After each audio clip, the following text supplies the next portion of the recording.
Friends, इस video में मैं आपको जो 3 जून के करंट अफेयर्स है वो बताऊंगा। तो चलिए शुरू करते हैं। पहला क्वेश्चन है, who has been appointed as the new chairperson of national human right commission. हाल ही में किसको एनएचआरसी का नया चेयरपर्सन बनाया गया है? तो इसका जो करेक्ट आंसर है वो है जस्टिस अरुण कुमार मिश्रा जी। क्या आंसर है इसका? जस्टिस अरुण कुमार मिश्रा जी। इन्हीं को हाल ही में एनएचआरसी का नया चेयरपर्सन बनाया गया है। और मैं आपको बता दूं कि जो ये जस्टिस अरुण कुमार मिश्रा जी हैं, ये he is also elected as the youngest chairperson of bar council. ये जो बार काउंसिल है उसके यंगेस्ट चेयरपर्सन बना जा चुके हैं। ठीक है ना, याद रखिएगा। बार काउंसिल के यंगेस्ट चेयरपर्सन कौन है? वो भी जस्टिस अरुण कुमार मिश्रा जी। और ये एमपी हाई कोर्ट, जो एमपी का जो हाई कोर्ट है, वहाँ के ये कौन रह चुके हैं? वहाँ के ये जज रह चुके हैं। ठीक है ना, 1999 में। कब? 1999 में। और ये चीफ जस्टिस भी रह चुके हैं। चीफ जस्टिस कहाँ के रह चुके हैं? ये राजस्थान और जो कलकत्ता है ना, राजस्थान और जो कलकत्ता है वहाँ के ये चीफ जस्टिस भी रह चुके हैं, है ना। ये याद रखिएगा। ये क्या रह चुके हैं? एमपी मतलब मध्य प्रदेश हाई कोर्ट के कौन रह चुके हैं? ये जज रह चुके हैं 1999 में, मतलब 1999 में। और चीफ जस्टिस भी रह चुके हैं कहाँ के? राजस्थान और कलकत्ता के हाई कोर्ट के। ठीक है ना, तो याद रखिएगा। अगला क्वेश्चन हमारा, recently who has been appointed as the director general of Assam rifles. हाल ही में किसको डायरेक्टर जनरल बनाया गया? किसका? असम राइफल का। तो जो इसका करेक्ट आंसर है वो है प्रदीप चंद्र नायर। प्रदीप चंद्र नायर को ही हाल ही में क्या बनाया गया है? असम राइफल्स का नया चीफ। तो असम राइफल्स है क्या? ये असम राइफल्स जो हमारे इंडिया की ना, मतलब one of the oldest paramilitary force है। क्या है? One of the oldest paramilitary force. ठीक है ना। ये बनी कब थी? ये याद रखिएगा, ये बनी थी 1835 में बनी थी। कब बनी थी? 1835 में बनी थी। और जो इसका हेडक्वार्टर है वो है इम्फाल। इम्फाल कहाँ पे है? मणिपुर की कैपिटल है इम्फाल। ठीक है ना, तो याद रखिएगा इसका हेडक्वार्टर इम्फाल में है। और 1835 में बनी थी ये पैरामिलिट्री फोर्स। ठीक है ना। और ये काम कहाँ करती है? जो म्यांमार और जो इंडिया का बॉर्डर है ना, वहाँ पे ये काम करती है। और जो भी नक्सलिटीज़ होती है वहाँ पे, मतलब जो कि नक्सलवादी लोग होते हैं, उनका देखती है कि मतलब ये कहीं से हमला ना कर दे या मतलब कुछ गलत चीज़ ना कर दे नक्सलवादी लोग, तो उस एरिया पर निगरानी रखती है। ठीक है ना। क्या आंसर है इसका? याद रखिएगा, इसका आंसर है प्रदीप चंद्र नायर। नेक्स्ट क्वेश्चन में बढ़ते हैं हम अपने। नेक्स्ट क्वेश्चन है हमारा, WHO world health organisation has named covid variant B.1.617.1 जो फाउंड इन इंडिया।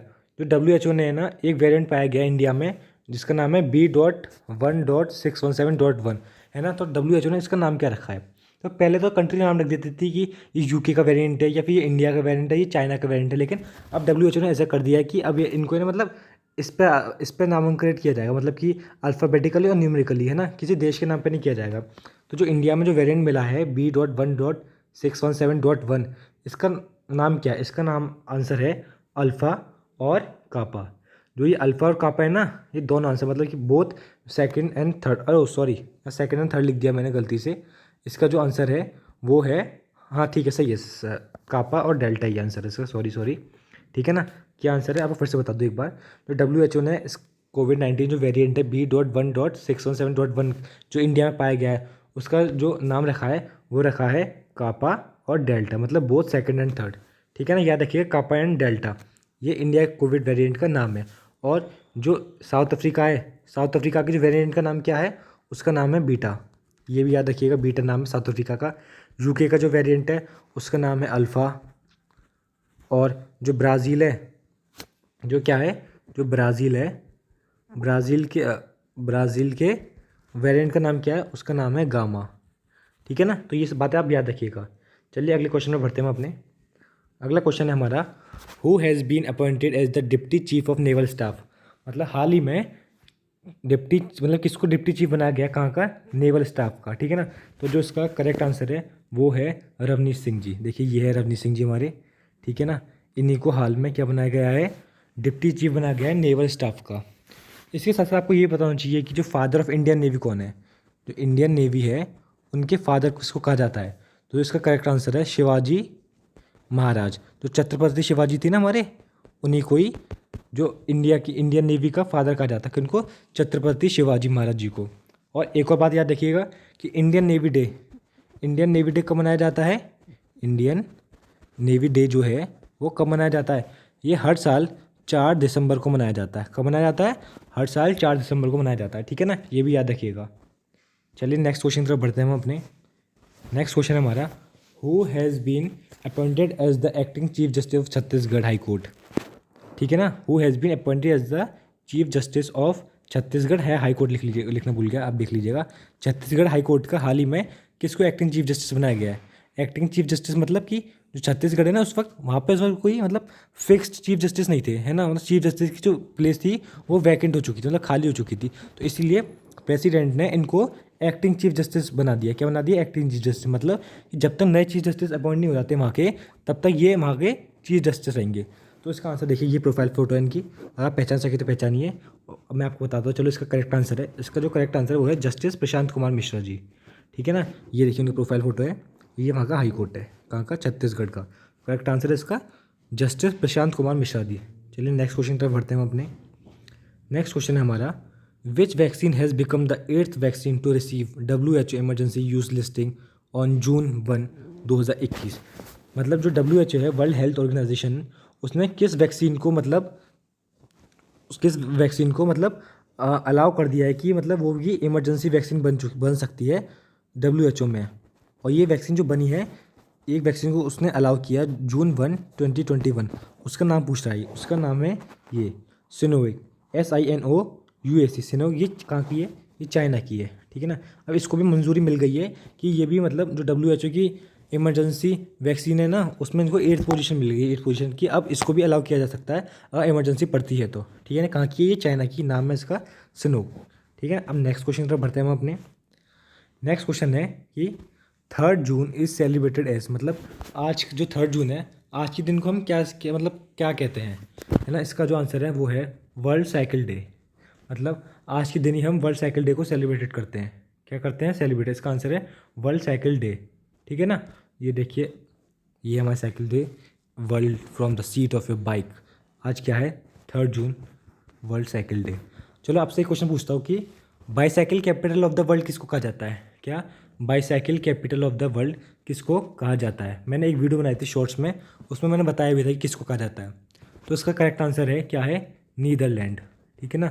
नीदरलैंड को bicycle capital of the world कहा जाता है, जहाँ पे कि 20 मिलियन साइकिल्स है, और पॉपुलेशन कितनी है वहाँ की? 17 मिलियन, ठीक है। या 20 मिलियन करीब पॉपुलेशन है, और 20 मिलियन करीब वहाँ साइकिल्स है, और 17 मिलियन वहाँ की पॉपुलेशन है ना। तो किसको कहा जाता है bicycle capital of the world? Netherlands को। चलिए अब अगले क्वेश्चन में बढ़ते हैं। अगला क्वेश्चन है हमारा, recently government of India, GOI मतलब government of India has signed the MOU मतलब memorandum of understanding with which country for cooperation in mineral resource sector. हाल ही में जो गवर्नमेंट ऑफ इंडिया ने MOU, किसके साथ MOU साइन किया है? MOU मतलब कि दो पर्सनों के बीच में, या फिर दो कम्युनिटी, या फिर दो कंट्री के बीच में जो एग्रीमेंट होता है उसको कहते हैं मेमोरेंडम ऑफ अंडरस्टैंडिंग। तो गवर्नमेंट ऑफ इंडिया ने किसके साथ, मतलब किस कंट्री के साथ MOU साइन किया है? किसके लिए? मिनरल रिसोर्स सेक्टर के लिए। मिनरल रिसोर्स सेक्टर में मतलब कि जो दूसरी कंट्री है वो इंडिया को मिनरल और रिसोर्स सेक्टर में ना, इस वाले सेक्टर में उसको नई टेक्नोलॉजीज देंगी, नए रिसोर्स देंगी, ठीक है ना। तो इसका जो करेक्ट आंसर है, ये देखिए, आपको मैं हिंट दे रहा हूँ, ये उस कंट्री का फ्लैग है। आप सोचिए क्या हो सकता है इसका आंसर। जी आपने सही सोचा बिल्कुल।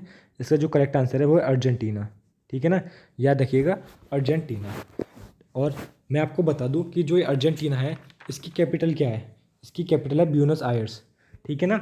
और हाल ही में यहाँ की प्रेसिडेंट कौन है? यहाँ की जो प्रेसिडेंट है वो है एल्बर्ट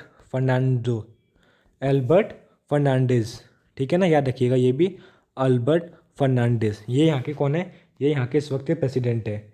और यहाँ की जो करेंसी क्या है? करेंसी है पैसो, ठीक है। ये अर्जेंटीना की क्या है? ये अर्जेंटीना की करेंसी है। चलिए नेक्स्ट क्वेश्चन में बढ़ते हैं हम अपने। नेक्स्ट क्वेश्चन है, who has become the 16th commander in chief? Who has become the 16th commander in chief of Andaman and Nicobar island?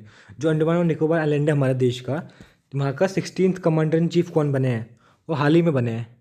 देखिए ये हैं इनकी, उसने प्रोफाइल फ़ोटो ये है। अब अंदाज़ा लगाइए कौन हो सकते हैं।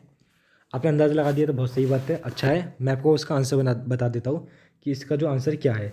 जो इसका करेक्ट आंसर है वो है लेफ्टिनेंट जनरल अजय सिंह। क्या है? Lieutenant general Ajay Singh.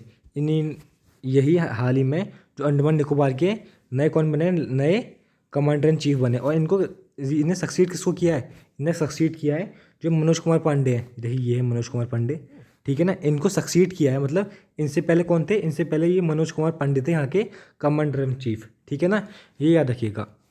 मैं आपको एक बात तो बता दूँ, जो ये अंडमान निकोबार कमांड है, जो ये हमारी अंडमान निकोबार कमांड है, ये इंडिया की इकलौती ट्राई सर्विस कमांड है। मतलब कि ट्राई सर्विस कमांड मतलब कि जो यहाँ नेवी है, इंडिया की जो नेवी, जो आर्मी और जो इंडिया की एयरफोर्स है, मतलब जो तीनों चीज़ हैं, इसलिए हम इसको बोल रहे हैं ट्राई सर्विस कमांड, ठीक है ना।